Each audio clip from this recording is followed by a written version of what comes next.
ਨਾਲ ਜਾਵਾਂਗਾ ਕਿਉਂਕਿ ਬਹੁਤ ਸਾਰੇ ਆਉਂਦੇ ਨੇ ਕਹਿੰਦੇ ਡਾਕਟਰ ਸਾਹਿਬ ਸਾਡਾ ਪਿੰਡ ਦਾ ਇਹ ਪੈਕ ਕੀਤਾ ਹੈ ਪੀ ਲਓ ਜਾਂ ਰੋਕੋ ਨੂੰ ਕੋਲ ਫਿਰ ਮੈਂ ਮਾਲਕ ਕੋਲ ਇੱਕ ਧਿਆਨ ਕਰਦਾ ਕਿ ਇਹ ਮਾਲਕਾ ਇਹ ਪ੍ਰਾਣੀ ਨੂੰ ਫਾਇਦਾ ਕਰ ਰਿਹਾ ਹੈ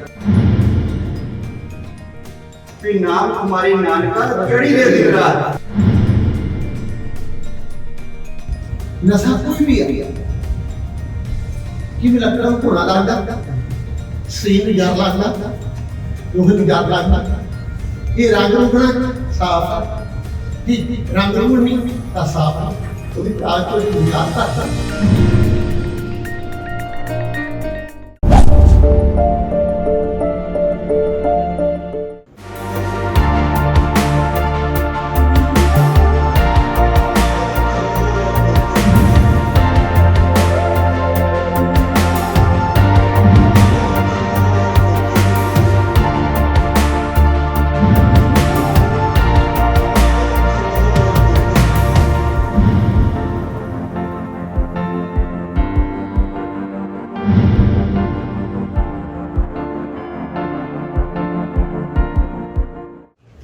ਵਾਹਿਗੁਰੂ ਜੀ ਕਾ ਖਾਲਸਾ ਵਾਹਿਗੁਰੂ ਜੀ ਕੀ ਫਤਿਹ।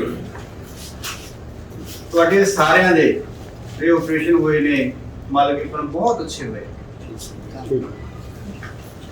ਸਾਡਾ ਇੱਕ ਮਿਸ਼ਨ ਹੈ, ਮਿਸ਼ਨ ਪੁਨਰਜੋਤ, ਡਾਰਕਨੈਸ ਟੂ ਲਾਈਟ, ਹਨੇਰੇ ਚਾਨਣ ਵੱਲ। ਜੇ ਪਿਛਲੇ 30 ਸਾਲਾਂ ਲਗਾਤਾਰ ਮੈਨੂੰ ਸੇਵਾ ਦਾ ਮੌਕਾ ਮਿਲਿਆ, ਸਮਾਜਿਕ ਜਥੇਬੰਦੀਆਂ ਦੇ ਰਲ ਕੇ ਆਪਾਂ ਇਹ ਸੇਵਾ ਨਿਭਾਉਂਦੇ ਆ ਰਹੇ ਹਾਂ।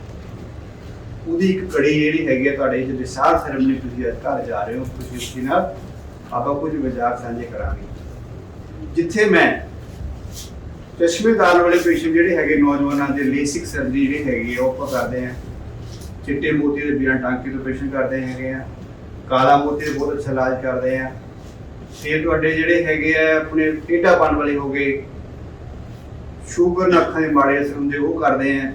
ਪ੍ਰਾਈਵੇਟ ਜਿਹੜੇ ਆਪਰੇਸ਼ਨ ਕਰਦੇ ਆ ਉਹ ਤੁਹਾਡੇ doctor Mesh super specialty hospital 5 Ranjit Singh Nagar ਇੱਥੇ ਕਰਦੇ ਆ। ਮੇਰਾ ਪਿਛੋਕੜ ਮਨਸੂਰਾਂ ਤੋਂ ਹੈਗਾ, ਸਾਰੇ ਜਾਣਦੇ ਆ। ਨਾਲ ਜਿੱਥੇ ਆਪਾਂ ਪ੍ਰਾਈਵੇਟ ਕੰਮ ਕਰ ਰਹੇ ਇੰਟਰਨੈਸ਼ਨਲ ਲੈਵਲ ਤੇ ਆਪਾਂ ਵਰਕ ਕਰਦੇ ਆ, ਨਾਲ ਪਿੰਡਾਂ 'ਚ ਆਪਾਂ ਕੈਂਪ ਲਗਾਉਂਦੇ ਆ। ਜਿਹੜਾ ਤੁਹਾਡਾ ਇਹ ਹਿੱਸਾ ਸੀਗਾ ਅਸਲ ਵੀ ਕੈਂਪ ਲੱਗਿਆ ਮਨੁੱਖ ਸੇਵਾ ਦੇ ਬਹੁਤ ਅੱਛੀ ਸੇਵਾ ਵੀ ਨਿਭਾਉਂਦੇ ਨੇ। ਗੁਰਪ੍ਰੀਤ ਸਿੰਘ ਮਿੰਟੂ ਮਾਸਟਰ ਜੀ ਤੁਹਾਨੂੰ ਆਪਣਾ ਦੇ ਨਾਲ ਸਾਥੀ ਆਏ ਹੋਏ ਨੇ, ਜਿਸ ਸਮੁੱਚੇ ਪੰਜਾਬ ਤੋਂ ਆਏ ਹੋ। ਸੋ ਮੈਂ ਨਾ ਕੱਲ ਦੀ ਮੈਂ ਗੱਲ ਕਰਾਂ ਤੁਹਾਡੇ ਨਾਲ। ਦੇਖੋ ਸੇਵਾ ਆਪਾਂ ਕਰਦੇ ਆ, ਬੜਾ ਜਜ਼ਬਾ ਸੇਵਾ ਦੇ ਵਿੱਚ, ਮੈਨੂੰ ਚੰਗਾ ਲੱਗਦਾ ਤੁਹਾਨੂੰ ਦੇਖ ਕੇ ਵੀ। ਤੋ ਇੱਕ ਆਪਣਾ ਸਾਡੇ ਇੱਕ ਪੇਸ਼ੈਂਟ ਇੱਧਰ ਬੜੇ ਸੱਜਣ ਨੇ, ਮੈਂ ਨਾਮ ਨਹੀਂ ਲੈਣਾ, ਨਾ ਅਪਾਇੰਟਮੈਂਟ ਨਹੀਂ ਕਰਨਾ। ਉਹਨਾਂ ਨੇ ਮੈਨੂੰ ਪੁੱਛਿਆ ਡਾਕਟਰ ਸਾਹਿਬ ਕੀ ਮੈਂ ਪੈਗ ਲਾ ਸਕਦਾ? ਦੇਖੋ ਹਰ ਇੱਕ ਦੀ ਮਜਬੂਰੀਆਂ ਇੰਨੇ ਸਾਲਾਂ ਤੋਂ ਆਪਾਂ ਸਰੀਰ ਦੇ ਅੰਦਰੋਂ ਹੀ ਪੈਗ ਜਾ ਰਹੇ ਆ, ਤੇ ਉਹ ਮੰਗੂ ਆਈ ਹੋ ਜਿਹਦੇ ਕਰਾਂਗੇ। ਫਿਰ ਮੈਨੂੰ ਇੱਕ ਸੋਚ ਆਉਂਦੀ ਹੈ ਕਿ ਮਨਾ ਕਿ ਮੈਂ ਤਾਂ ਸੇਵਾ ਵਾਸਤੇ ਕਹਿੰਦਾ, ਮੈਂ ਸੇਵਾ ਕਰ ਰਿਹਾ ਤੇ ਇਹ ਕੀ ਸਾਡੇ ਸਮਾਜ ਜਾਂਦਾ ਕਿੱਧਰਲੇ ਪਾਸੇ ਹੈ? ਸਾਨੂੰ ਗੁਰੂ ਸਾਹਿਬਾਨ ਨੇ ਦੱਸਿਆ ਸੇਵਾ ਬਾਰੇ, ਤਨ ਦੀ ਸੇਵਾ, ਮਨ ਦੀ ਸੇਵਾ, ਧਨ ਦੀ ਸੇਵਾ ਤੇ ਸੁੱਧ ਸੇਵਾ। ਇਹਦੇ ਵਿੱਚ ਤੁਹਾਨੂੰ ਦੱਸਿਆ ਉਹਨਾਂ ਨੇ। ਤਨ ਦੀ ਸੇਵਾ ਤਾਂ ਇਹੀ ਹੋ ਗਈ ਨਾ, ਤੁਹਾਨੂੰ ਪ੍ਰੋਬਲਮ ਸੀਗੀ ਤੇ ਤੁਹਾਡੇ ਮੋਤੀ ਦੇ ਆਪਰੇਸ਼ਨ ਹੋਏ, ਬਿਨਾਂ ਟਾਂਕਿਆਂ ਤੋਂ ਲੈਂਸ ਕਰਨ ਚਾਹਾਂਗੇ। ਹੁਣ ਗੱਲ ਆਉਗੀ ਮਨ ਦੀ ਸੇਵਾ ਵੀ ਕੀ ਸਾਡਾ ਮਨ ਬਣਿਆ? ਜੇ ਮੇਰੇ ਮਨ 'ਚ ਹੁਣ ਜੇ ਮੈਂ ਬਿਹਤਰ ਸੇਵਾ ਕਰਾਂ, ਸਮਰਪਿਤ ਹੋ ਜਾ, ਮੇਰੇ ਮਨ ਦੀ ਸੇਵਾ ਹੈ। ਸੋ ਮੈਂ ਇਹ ਸੋਚਿਆ ਵੀ ਕਿਉਂ ਨਾ ਜਿਹੜੀ ਮਨ ਦੀ ਸੇਵਾ ਹੈ ਵੀ ਚੰਗਾ ਸਮਾਜ ਬਣੇ ਸਾਡਾ, ਉਹਦੀ ਆਪਾਂ ਆਪ ਜੀ ਨਾਲ ਸਾਂਝਾ ਕਰੀਏ। ਜਿੱਥੇ ਮੈਂ ਅੱਖਾਂ ਦੀ ਸੇਵਾ ਕਰ ਰਿਹਾ ਵੀ ਜੇ ਮਨ ਦੀ ਸੇਵਾ ਮਾੜੀ ਮਾੜੀ ਹੁੰਦੀ ਰਹੇ ਤਾਂ ਉਹਦੇ ਵਰਗੀ ਹੋਰ ਅੱਛੀ ਚੀਜ਼ ਹੋ ਜਾਏਗੀ, ਵਧੀਆ। ਮੈਂ ਸਵੇਰੇ ਜੋ ਸੈਰ ਤੋਂ ਵਾਪਸ ਆਇਆ ਤੇ ਮੈਂ ਵਾਰਡ 'ਚ ਗਿਆ ਤਾਂ ਮੈਂ ਦੇਖਿਆ ਤੁਸੀਂ ਰੱਬ ਰੂਪੀ ਬੰਦੇ ਉੱਥੇ ਬੈਠੇ ਗੁਰਬਾਣੀ ਦੀ ਗੱਲਾਂ ਕਰ ਰਹੇ, ਧਰਮ ਦੀ ਗੱਲਾਂ ਕਰ ਰਹੇ ਹੈ। ਮੈਂ ਸ਼ੁਕਰ ਕੀਤਾ ਮਾਲਕ ਦਾ, ਇਹ ਮਾਲਿਕ ਮੇਰੇ ਹਸਪੀਟਲ ਦੇ ਵਿੱਚ ਜਿੱਥੇ ਫ੍ਰੀ ਆਪਰੇਸ਼ਨ ਹੋ ਰਹੇ ਨੇ, ਮਨੁੱਖ ਦੀ ਸੇਵਾ ਹੋ ਰਹੀ ਹੈ, ਸਾਡੇ ਵੀਰ ਕਰ ਰਹੇ ਨੇ, ਤੇ ਸਾਡੇ ਰੱਬ ਰੂਪੀ ਸਾਡੇ ਕੋਲ ਪੇਸ਼ੈਂਟ ਆਉਂਦੇ ਨੇ ਤੇ ਜਿਹੜੇ ਬੈਠ ਕੇ ਵਿਚਾਰ ਕਰਦੇ ਨੇ। ਜਿੱਥੇ ਇਨਸਾਨ ਨੇ ਵਿਚਾਰਾਂ ਕਰਨੀਆਂ ਉਹੀ ਪਵਿੱਤਰ ਜਗ੍ਹਾ ਬਣ ਜਾਂਦੀ ਹੈ। ਮੇਰੇ ਵਾਸਤੇ ਬੜੀ ਪਵਿੱਤਰ ਜਗ੍ਹਾ ਬਣ ਗਈ। ਸੋ ਮੈਂ ਰੂਬਰੂ ਕਰਾਉਣਾ ਚਾਹਾਂਗਾ ਵੀ ਜਿਹੜਾ ਕੱਲ ਮੈਨੂੰ ਲੱਗਿਆ ਸੀਗਾ ਮੈਂ ਹਾਸੇ ਦੀ ਗੱਲ ਟਾਲ ਦਿੱਤੀ, ਕੋਈ ਨਹੀਂ, ਜਿਹੜਾ ਇਹ ਵੀ ਨਸ਼ਾ ਛੁੱਟ ਜਾਊਗਾ। ਮੈਂ ਇਹ ਵੀ ਦੱਸਣਾ ਚਾਹਾਂਗਾ ਵੀ ਬਹੁਤ ਸਾਰੇ ਆਂਦੇ ਨੇ ਕਹਿੰਦੇ ਡਾਕਟਰ ਸਾਹਿਬ ਸਾਡਾ ਬੰਦਾ ਇਹ ਪੈਕੇਟ ਪੀਂਦਾ ਹੈ, ਪੀ ਲਵੇ ਤੇ ਰੋਕਣ ਨੂੰ ਕਹੋ ਉਹਨੂੰ। ਫਿਰ ਮੈਂ ਮਾਲਕ ਕੋਲ ਫਿਰ ਧਿਆਨ ਕਰਦਾ ਕਿ ਇਹ ਮਾਲਕਾ ਇਹ ਪ੍ਰਾਣੀ ਨੂੰ ਵੀ ਕੁਝ ਫਾਇਦਾ ਕਰਦੇ ਇਹਦਾ, ਪਰ ਮੈਂ ਪਿਆਰ ਨਾਲ ਕਹਿਣਾ, ਮੈਂ ਕਿਹਾ ਦੇਖੋ ਗੁਰੂ ਨਾਨਕ ਦੇਵ ਜੀ ਨੇ ਵੀ ਕਿਹਾ ਸੀਗਾ ਵੀ ਨਾਮ ਖੁਮਾਰੀ ਨਾਨਕਾ ਚੜੀ ਦੇ ਦਿਨ ਰਾਤ। ਜੋ ਖੁਮਾਰੀ ਇੱਕ ਵਾਰ ਚੜ ਜਾਂਦੀ ਹੈ ਨਾ ਜਦੋਂ ਨਾਮ ਦੀ, ਉਤਰਦੀ ਨਹੀਂ।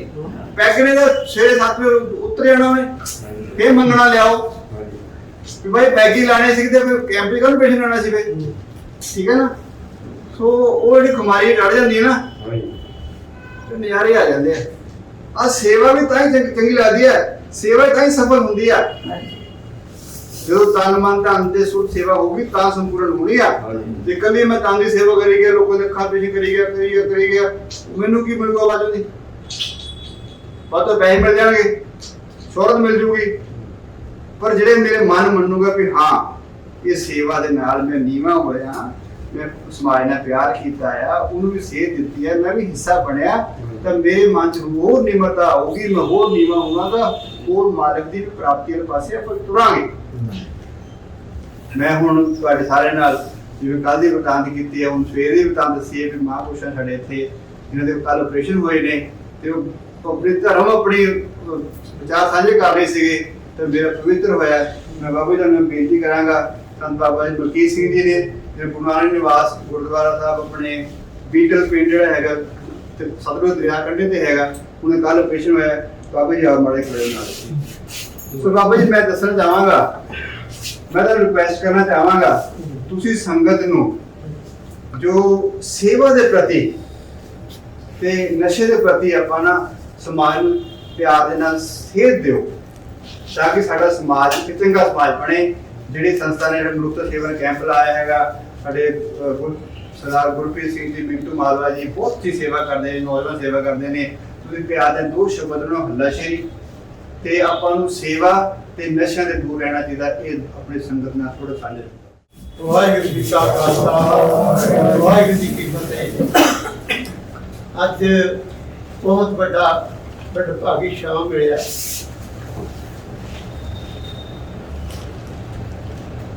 ਇਸ ਤਰ੍ਹਾਂ ਮਿਲਿਆ, ਆਉਣ ਦਾ ਤਾਂ ਕੋਈ ਇਰਾਦਾ ਨਹੀਂ ਸੀ। ਭਾਈ ਮਿੰਟੂ ਸਿੰਘ ਪਰਿਵਾਰ ਵੱਲੋਂ ਟੈਲੀਫੋਨ ਤੇ ਰਹਿ ਗਿਆ ਤੇ ਬਾਬਾ ਜੀ ਅੱਖਾਂ ਦੇ ਆਪਰੇਸ਼ਨ ਵਾਸਤੇ ਕੈਂਪ ਲੱਗਣਾ, ਤੁਸੀਂ ਜ਼ਰੂਰ ਪਹੁੰਚੋ। ਬਹੁਤ ਵੱਡੀ ਯੋਗ ਇਹ ਸੇਵਾ ਵਾ। ਕਿਸੇ ਨੂੰ ਜਾਗਤ ਖਾਣਾ, ਗਊ ਦੀ ਰੱਖਿਆ ਕਰਨੀ, ਉਹੀ ਧਰਮ, ਉਹੀ ਸ਼ੋਰਮਾ, ਸਾਰਾ ਉਹਦੇ ਵਿਚਾਰ ਆ ਜਾਂਦਾ। ਇੱਕ ਵਾਰੀ ਦਾ ਵਿਆਸਤਾ ਸੁਣਨੇ, ਪਿੰਡ ਪਤਰਾਵਾਂ, ਜ਼ਿਲ੍ਹਾ ਫਿਰੋਜ਼ਪੁਰ ਵਿੱਚ ਦੁਨੇ ਪਿਓ ਪੁੱਤ ਬਹੁਤ ਹੀ ਸਾਹਮੋ ਸਾਹਮਣੇ ਉਹਨਾਂ ਨੇ ਕਈ ਰੱਖ ਲੈਣੀਆਂ, ਦੇਖਦੇ ਆ ਕਿ ਕਿਹੜਾ ਪੱਤ ਕਰੂਗਾ, ਕਿਹੜਾ ਪੱਤ ਸਮਾਂ ਪਿਆਰ ਦਾ ਮਿਲਿਆ, ਜਾਣ ਦਾ ਮਿਲਿਆ। ਤੇ ਉਸ ਨਾਲ ਪਰਿਵਾਰ ਮਾਤਾ ਜੀ ਕਹਿਣ ਲੱਗੀ, ਬਾਬਾ ਜੀ ਜੀ ਆਇਆ, ਪਰ ਪ੍ਰਸ਼ਾਦਾ ਛਕਾਉਣ ਨੂੰ ਬੜਾ ਚਿੱਤ ਕਰਦਾ ਸੀ। ਇਸ ਕੇ ਬੇਟਾ ਇਹ ਪ੍ਰਸ਼ਾਦਾ ਤੁਸੀਂ ਗੁਰੂ ਘਰ ਦੇ ਖਤਮ ਛਕਾਉਣਾ ਤਾਂ ਜ਼ਰੂਰ ਪਵਿੱਤਰਤਾ ਜਾਏਗੀ। ਫਿਰ ਪਵਿੱਤਰਤਾ ਦੀ ਗੱਲ ਕੀਤੀ। ਉਹ ਮਾਤਾ ਜੀ ਕਹਿਣ ਲੱਗੇ, ਬਾਬਾ ਜੀ ਜਿਵੇਂ ਤੁਸੀਂ ਸਾਡੇ ਦਰਬਾਰੀ ਪਰਿਵਾਰ ਦੇ ਵਿੱਚ ਨਸ਼ੇ ਦਾ ਤਿਆਗ ਕਰਾਇਆ, ਉਵੇਂ ਕਿਤੇ ਸਾਡਾ ਵੀ ਪਰਿਵਾਰ ਤਿਆਗ ਕਰੂਗਾ। ਤੇ ਕੋਈ ਨਹੀਂ ਬੇਟਾ, ਜ਼ਰੂਰ ਕਰੂਗਾ। ਕਿਸੇ ਨੂੰ ਜੋੜਨਾ, ਜਰਮਣਾ, ਤਾਕਤਨਾ ਨਹੀਂ ਦਵਾਇਆ ਜਾ ਸਕਦਾ, ਸਿਰਫ ਪ੍ਰੇਮ। ਆਸ਼ਾ ਹੀ ਕਹਿੰਦੇ ਆ, ਜਿਨ ਪ੍ਰੇਮ ਕੀਓ ਤਿਨ ਹੀ ਪ੍ਰਭ ਪਾਇਆ। ਪ੍ਰਭੂ ਨੂੰ ਪਾਉਣ ਦੇ ਵਾਸਤੇ ਪ੍ਰੇਮ ਦੀ ਲੋੜ ਹੈ। ਡਾਕਟਰ ਸਾਹਿਬ ਹੁਣ ਮੈਨੂੰ ਨਹੀਂ ਜਾਣਦੇ, ਪਤਾ ਕਰ ਪਿੰਡ ਤੇਰੀ ਸਾਹਿਬ ਦੇ ਤਰ ਹੈ, ਅਸੀਂ ਰੈਡਕੋਟ ਵੀ ਜਾਣਾ, ਮਸੂਰਾ ਵੀ ਆਉਣਾ। ਮੇਰਾ ਅੱਜ ਤਕਰੀਬਨ 20 ਸਾਲਾਂ 25 ਸਾਲਾਂ ਬਾਅਦ ਇਹਨਾਂ ਨਾਲ ਜੋੜ ਮਿਲਿਆ। ਪਰ ਸਾਨੂੰ ਨਹੀਂ ਸੀ ਪਤਾ ਵੀ ਸਾਨੂੰ ਉਸ ਸਥਾਨ ਤੇ ਲਿਆਇਆ ਕੋਈ ਤਾਂ ਸਾਤੋਂ 20 ਸਾਲਾਂ 25 ਸਾਲਾਂ ਤੋਂ ਬਾਅਦ ਸਾਡਾ ਮੇਲ ਹੋਣਾ। ਉੱਥੇ ਪਾਤਸ਼ਾਹ ਹੀ ਕਹਿੰਦੇ ਆ ਧੰਨ ਧੰਨ ਬਾਬਾ ਨਾਨਕ ਜਿਹੜਾ ਵਿਛੜਿਆ ਨੂੰ ਮੇਲ ਮੇਲ ਬੜਾ ਔਖਾ ਹੁੰਦਾ। ਮੇਲਣ ਵਾਸਤੇ ਇੱਕ ਮਨ ਨੂੰ ਤਿਆਗ ਕਰਨਾ ਪੈਂਦਾ। ਉਹ ਪਰਿਵਾਰ ਉੱਥੇ ਚੱਲ ਪਏ ਨੇ ਪਤਰਾਵਾਂ, ਉਹ ਪਰਿਵਾਰ ਦੇ ਦੋਨੇ ਪਿਓ ਪੁੱਤ ਹੈ ਬਹਾਰੇ। ਮੈਂ ਵੀ ਸ਼ਿਕੋ ਤੁਹਾਡੇ ਘਰੇ ਦੋ ਕੈਨੀਆਂ ਦਾਰੂ ਦੇ ਭਰੀਆਂ ਪਈਆਂ ਹੈਗੀਆਂ? ਕਹਿੰਦੇ ਜੀ ਹੈਗੀਆਂ। ਕਹਿੰਦੇ ਕੀ ਕਰਨੀਆਂ ਨੇ? ਮੈਂ ਕਿਹਾ ਸਗਣੀਆਂ ਨੇ ਤੇ ਸਕਾਉਣੀਆਂ ਨੇ। ਉਹ ਕਹਿੰਦੇ ਹੈ ਜੀ। ਉਹ ਸੋਚਣ ਲੱਗ ਗਏ, ਉਹ ਹੱਸ ਪਿਆ ਬਜ਼ੁਰਗ ਵੀ ਇਹ ਮਾਂ ਕੋ ਕੀ ਗੱਲ ਕਹਿੰਦੀ ਹੈ। ਦਰਵੇਸ਼ ਆਇਆ, ਮੈਂ ਕਿਹਾ ਝੂਠਾ ਬਾਤਾ ਉਹ ਚ ਪਾਤਾ, ਇੱਕ ਪਾਸੇ ਦੁੱਧ ਪਾਤਾ। ਜਦੋਂ ਦੁੱਧ ਬਣੀ ਗਏ ਤਾਂ ਦੁੱਧ ਪੀ ਲਿਆ। ਜਦੋਂ ਉੱਧਰ ਨੂੰ ਗੱਲ ਕਰੇ ਤੇ ਨਸਾਂ ਫੇਰ ਦੇ, ਕਿਉਂਕਿ ਜਿਹੜੀ ਇਹ ਚੀਜ਼ ਹੈ ਨਸ਼ਾ ਕੋਈ ਵੀ ਹੈ, ਕਿਵੇਂ ਲੱਕੜਾਂ ਨੂੰ ਘੋੜਾ ਲੱਗਦਾ, ਸਰੀਰ ਨੂੰ ਜ਼ਰ ਲੱਗਦਾ, ਲੋਹੇ ਨੂੰ ਜ਼ਰ ਲੱਗਦਾ। ਇਹ ਰੰਗ ਰੋਗਣਾ ਸਾਫ਼ ਹੈ, ਜੇ ਰੰਗ ਰੋਗਣ ਨਹੀਂ ਤਾਂ ਸਾਫ਼ ਨਹੀਂ, ਉਹਦੀ ਤਾਕਤ ਉਹਦੀ ਬੁਨਿਆਦ ਘੱਟ ਜਾਂਦੀ। ਇਸ ਕਰਕੇ ਜ਼ਿਆਦਾ ਕੁਛ ਨਹੀਂ ਕਹਿੰਦੇ ਚਾਹਦੇ ਵੀ ਜਿਹੜਾ ਨਸ਼ਾ ਨੂੰ ਤਿਆਗ ਦੇਣਾ, ਉਹਦੇ ਕੋਲ ਪਰਮੇਸ਼ਰ ਆਉਣਾ ਸ਼ੁਰੂ ਹੋ ਜਾਂਦਾ, ਉਹਦੇ ਕੋਲ ਸਤ ਸੰਗਤ ਆਉਣੀ ਸ਼ੁਰੂ ਹੋ ਜਾਂਦੀ, ਉਹਨੂੰ ਗਿਆਨਤਾ ਪ੍ਰਾਪਤ ਹੋਣੀ ਸ਼ੁਰੂ ਹੋ ਜਾਂਦੀ। ਜਿਵੇਂ ਡਾਕਟਰ ਸਾਹਿਬ ਉਹਨਾਂ ਨੇ ਬੜੀ ਹੁਣ ਇੱਕ ਵਾਰੀ ਇਹ ਆਏ ਸੀ ਮਹਾਰਾਜ ਤੁਹਾਡੇ ਕੋਲ ਦੱਸੂਗਾ ਡਾਕਟਰ। ਇਸ ਕਰਕੇ ਭਗਵਾਨ ਕਹਿੰਦੇ ਆ ਵੀ ਜਿੱਥੇ ਇਹ ਚੀਜ਼ਾਂ ਦਾ ਤਿਆਗ ਹੈ, ਉਸ ਘਰ ਦੇ ਵਿੱਚ ਨਾ ਤਾਂ ਕਿਸੇ ਚੀਜ਼ ਦੀ ਥੋੜ ਰਹਿੰਦੀ ਆ, ਨਾ ਉੱਥੇ ਕਲੇਸ਼ ਹੁੰਦਾ, ਨਾ ਕਲਯੁਗ ਦਾ ਆਉਣਾ ਫਰਕ ਪੈਂਦਾ। ਕਲਯੁਗ ਨੇ ਉਦੋਂ ਆਉਣਾ ਜਦੋਂ ਇਹ ਭਿਆਨਕ ਰੂਪਾਂ ਨੇ ਸਾਡੇ ਕੋਲੇ ਆਉਣਾ। ਇੱਕ ਇਹ ਗੱਲ ਕਿ ਮੈਂ ਬੇਨਤੀ ਕਰ ਰਿਹਾ ਕਿ ਇਹ ਨਾ ਵੀ ਇੱਧਰ ਹੀ ਪਾਈਏ ਤੇ ਇੱਧਰ ਛੱਡ ਦਈਏ। ਇਹਨੂੰ ਗਿਆਨਤਾ ਨੂੰ ਲੈ ਕੇ ਜਾਣਾ, ਪੱਲੇ ਬੰਨ ਕੇ ਜਾਣਾ ਵੀ ਅਸੀਂ ਕੀ ਕਰ। ਦੂਸਰਾ ਪਿਆਰ, ਵੱਡੇ ਦਾ ਸਤਿਕਾਰ ਕਰਨਾ, ਗਊਗਰੀ ਦੀ ਰੱਖਿਆ ਕਰਨੀ। ਜਿਹੜਾ ਗਊਗਰੀ ਦੀ ਰੱਖਿਆ ਕਰਦਾ ਉਹ ਭਗਤ ਵੀ ਆ, ਸੂਰਮਾ ਵੀ ਆ। ਜਿਹੜਾ ਵੱਡੇ ਦਾ ਸਤਿਕਾਰ ਕਰਦਾ ਉਹ ਸਤ ਸੰਗਤ ਦੇ ਵਿੱਚ ਬੈਠਣ ਦੇ ਯੋਗ ਹੋ ਜਾਂਦਾ, ਉਹਨੂੰ ਪ੍ਰੇਮ ਮਿਲਦਾ। ਬੋਲੋ ਸਤਨਾਮ। ਗਿਆਨਤਾ ਦੀ ਪ੍ਰਾਪਤੀ ਮਿਲਣ ਵਾਸਤੇ ਸਾਨੂੰ ਇਸ ਮਹਾਂਡਾਕਟਰ ਸਾਹਿਬ ਜਾਂ ਮੇਰੇ ਵੀਰ ਮਿੰਟੂ ਸਾਹਿਬ ਜਾਂ ਪ੍ਰੇਮ ਵਾਲੇ ਹੋਰ ਸੰਗਤ, ਇਸ ਦੇ ਮਹਾਂਪੁਰਖ ਜਦੋਂ ਇਕੱਠੇ ਹੋ ਕੇ ਮਿਲਦੇ ਆ ਤਾਂ ਭਵ ਸਾਗਰ ਤੋਂ ਬੇੜਾ ਪਾਰ ਹੋ ਜਾਂਦਾ। ਗੁਰੂ ਨਾਨਕ ਪਾਤਸ਼ਾਹ ਤੇ ਬਾਲਾ ਤੇ ਮਰਦਾਨਾ ਜੀ ਸੱਚਖੰਡ ਹਜ਼ੂਰ ਸਾਹਿਬ ਪਹਿਲਾਂ ਨਹੀਂ ਸੀ, ਕਿਉਂਕਿ ਉੱਥੇ ਯੱਗ ਸੀ, ਬਹੁਤ ਤਗੜਾ ਜੰਗ ਹੋਇਆ ਸ੍ਰਿਸ਼ਟੀ ਦੇ ਬਾਅਦ। ਮਰਦਾਨਾ ਕਹਿੰਦੇ ਮਰਦਾਨਾ ਕਿਉਂਕਿ ਸਤ ਸੰਗਤ ਕੀਤੀ ਤਾਂ ਉਸ ਦੀਆਂ ਪੀੜ੍ਹੀਆਂ ਤੁਰ ਜਾਂਦੀਆਂ ਨੇ। ਇੱਕ ਸਤ ਸੰਗਤ ਮੈਂ ਵੀ ਕੀਤੀ, ਮੈਂ ਵੀ ਸੇਵਾ ਕੀਤੀ, ਮੈਨੇ ਭਾਵ ਕੀਤਾ। ਭਗਵਾਨ ਕਹਿੰਦਾ ਨਹੀਂ ਮਿਲਦਾ। ਉਹ ਕਦੋਂ ਮਿਲਦਾ? ਮਾਣ ਮਿਲਦਾ ਆਣ ਨਿਵਾੜਿਆ। ਇਹ ਡਾਕਟਰ ਸਾਹਿਬ ਨੇ ਸਾਨੂੰ ਬਹੁਤ ਵਿਸਤਾਰ ਦੇ ਨਾਲ, ਬੜੇ ਪਿਆਰ ਦੇ ਨਾਲ ਸਤਿਕਾਰ ਕੀਤਾ। ਮਹਾਰਾਜ ਇਹਨਾਂ ਨੂੰ ਚੜ੍ਹਦੀ ਕਲਾ ਕਰਨ, ਇਹਨਾਂ ਦੀ ਚੜ੍ਹਦੀ ਕਮਾਈ ਨੂੰ ਤੇ ਮੇਰੇ ਵੀਰ ਮੇਰੇ ਉਹਨਾਂ ਨੂੰ ਚੜ੍ਹਦੀ ਕਲਾ ਕਰਨ, ਤੁਹਾਡੀ ਸਬਦਾ ਸਭ ਕਰਨ। ਇਸ ਕਰਕੇ ਭਗਵਾਨ ਕਹਿੰਦੇ ਆ ਭੁੱਖੇ ਨੂੰ ਭੋਜਨ ਦੇਣਾ, ਨੰਗੇ ਨੂੰ ਵਸਤਰ ਦੇਣਾ। ਤੁਹਾਡਾ ਜੱਗ ਹੈ, ਤੁਹਾਡੇ ਜੱਗ ਹੈ। ਉਹ ਜੱਗ ਕਿਉਂ ਹੈ? ਜੇ ਤਾਂ ਤੁਸੀਂ ਤੋੜ ਕੇ ਦੇਤਾ ਫਿਰ ਜੱਗ ਨਹੀਂ।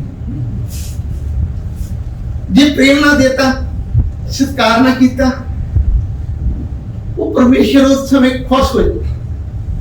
ਉਹਦੀਆਂ ਪਿਛਲੀਆਂ ਅਗਲੀਆਂ ਗਲਤੀਆਂ ਨੂੰ ਭਗਵਾਨ ਮਾਫ ਕਰਦਾ। ਇਸ ਕਰਕੇ ਭਗਵਾਨ ਕਹਿੰਦੇ ਆ,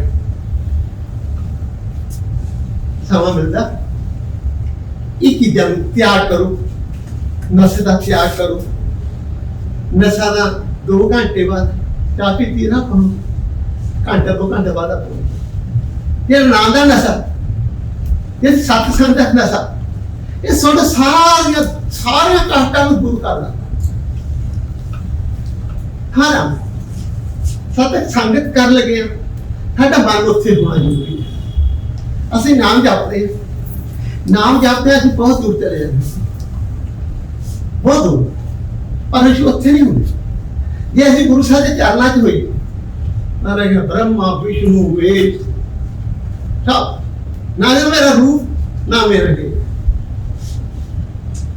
ਮਹਾਂਪੁਰਖ ਬੈਠੀ ਹੈ ਡਾਕਟਰ ਸਾਹਿਬ, ਕਿਉਂਕਿ ਮਹਾਂਪੁਰਖ ਕਿਉਂ ਕਹਿਣਾ ਪਿਆ ਕਿ ਇਹਨਾਂ ਦੀ ਜਿਹੜੀ ਆਵਾਜ਼ ਅੰਦਰਲੀ ਇਹਨਾਂ ਦੇ ਅੰਦਰ ਵਸਾਇਆ ਹੋਇਆ।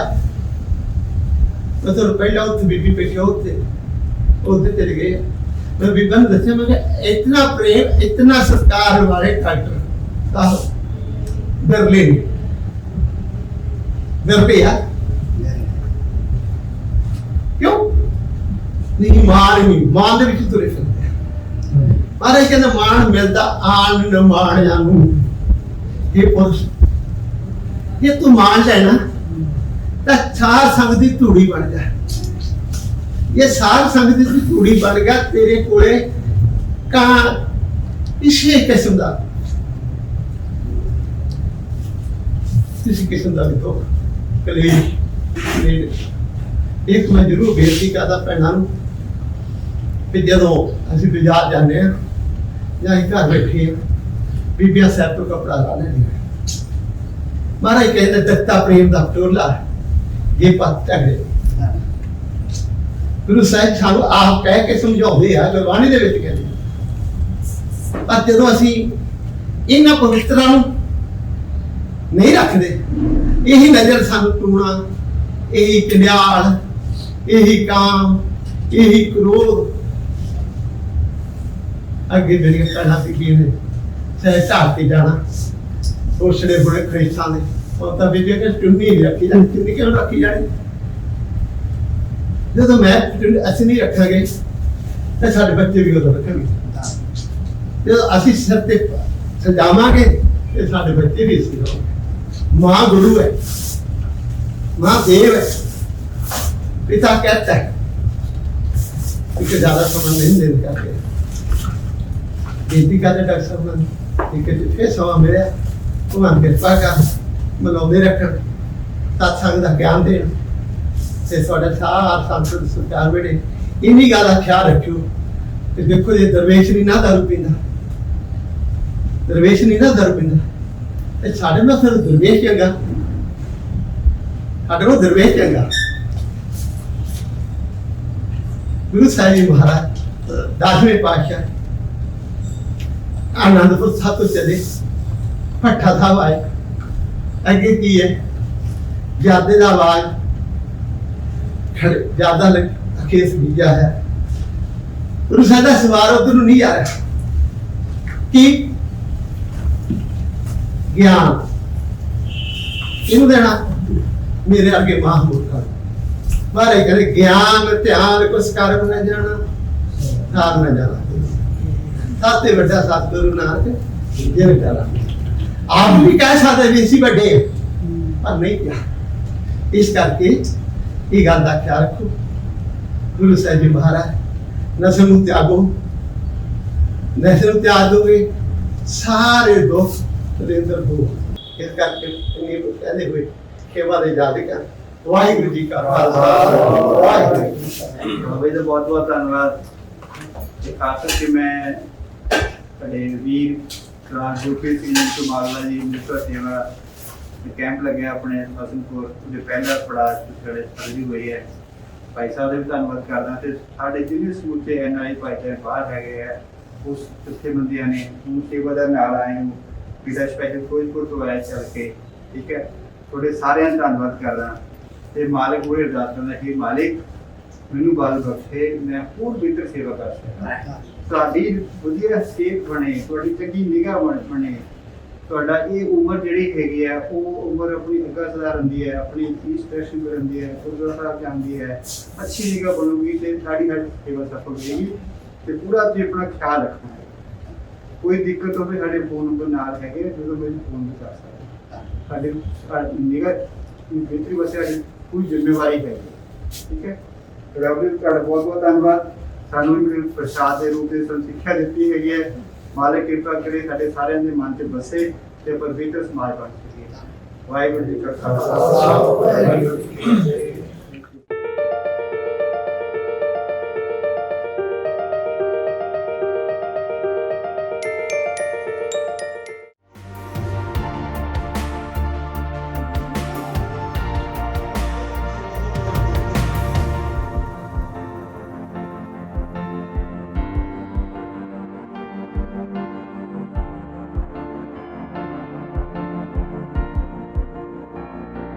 ਸਾਰਿਆਂ ਨੂੰ ਸਤਿ ਸ਼੍ਰੀ ਅਕਾਲ। ਮੈਂ ਗੁਰਦਾਸਪੁਰ ਤੋਂ ਹਾਂ। ਮੈਨੂੰ ਪਿਛਲੇ 10 ਸਾਲ ਤੋਂ 5 ਨੰਬਰ ਦੀ ਐਨਕ ਲੱਗੀ ਹੋਈ ਸੀ। ਮੇਰੇ ਵਾਸਤੇ ਬਹੁਤ ਮੁਸ਼ਕਿਲ ਸੀ। ਮੈਨੂੰ ਕਈ ਵਾਰ ਅਗਰ ਐਨਕ ਹੋ ਜਾਂਦੀ ਸੀ ਉਸੇ ਵਕਤ ਮੈਨੂੰ ਬਣਵਾਉਣੀ ਪੈਂਦੀ ਸੀ, ਕਿਉਂਕਿ ਮੈਨੂੰ ਬਿਨਾਂ ਐਨਕ ਤੋਂ ਦਿਖਦਾ ਹੀ ਨਹੀਂ ਸੀ। ਬਾਅਦ ਵਿੱਚ ਮੈਂ ਡਾਕਟਰ ਸਾਹਿਬ ਕੋਲ ਆਪਰੇਸ਼ਨ ਕਰਵਾਇਆ। ਉਹਨਾਂ ਦੀ ਮਿਹਰਬਾਨੀ ਸਦਕਾ ਹੁਣ ਮੈਂ ਬਿਨਾਂ ਐਨਕ ਤੋਂ ਸਭ ਕੁਝ ਠੀਕ ਠਾਕ ਦੇਖ ਸਕਦੀ ਹਾਂ। ਐਨਕ ਤੋਂ ਬਗੈਰ ਹੁਣ ਮੈਂ ਬਹੁਤ ਖੁਸ਼ੀ ਮਹਿਸੂਸ ਕਰਦੀ ਹਾਂ। ਇਹ ਮੈਨੂੰ ਇੱਕ ਵੱਖਰੀ ਆਜ਼ਾਦੀ ਮਿਲੀ ਹੈ। Thank you.